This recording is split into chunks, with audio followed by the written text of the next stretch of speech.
മരണശേഷം 8 ദിവസം കഴിഞ്ഞിട്ടും പിതാവിന്റെ മൃതദേഹം സംസ്കരിക്കുന്നതുമായി ബന്ധപ്പെട്ട കുടുംബ തർക്കത്തിൽ മകനെ അനുകൂലിച്ച് ഹൈക്കോടതി ഉത്തരവ്.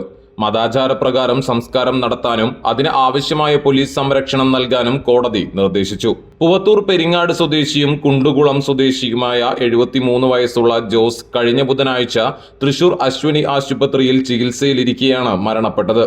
തുടർന്ന് മൃതദേഹം സംസ്കരിക്കുന്നതുമായി ബന്ധപ്പെട്ട് കുടുംബത്തിൽ അഭിപ്രായ വ്യത്യാസം ഉയർന്നു. ജോസിന്റെ ഭാര്യ സീനയും മകൾ ഷെറിനും മൃതദേഹം വീട്ടുവളപ്പിൽ സംസ്കരിക്കണമെന്ന് ആവശ്യപ്പെട്ടപ്പോൾ മകൻ ആൻസൺ പിതാവിന്റെ മതാചാരപ്രകാരം പാവറട്ടി സെന്റ് ജോസഫ് തീർത്ഥകേന്ദ്ര സെമിത്തേരിയിൽ സംസ്കാരം നടത്തണമെന്ന നിലപാട് സ്വീകരിച്ചു. ഇതോടെ തർക്കം രൂക്ഷമാവുകയും മൃതദേഹം ആശുപത്രി മോർച്ചറിയിൽ സൂക്ഷിക്കുകയും ചെയ്തു.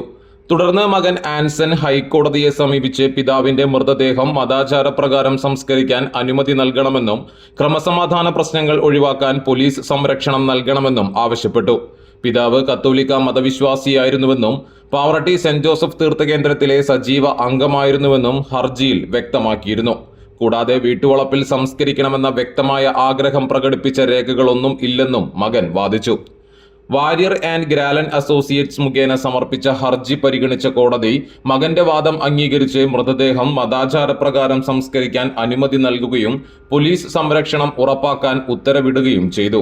കോടതി ഉത്തരവിനെ തുടർന്ന് ജോസിന്റെ മൃതദേഹം ബുധനാഴ്ച രാത്രി പാവറട്ടി സെന്റ് ജോസഫ് തീർത്ഥകേന്ദ്രത്തിൽ സംസ്കരിച്ചു.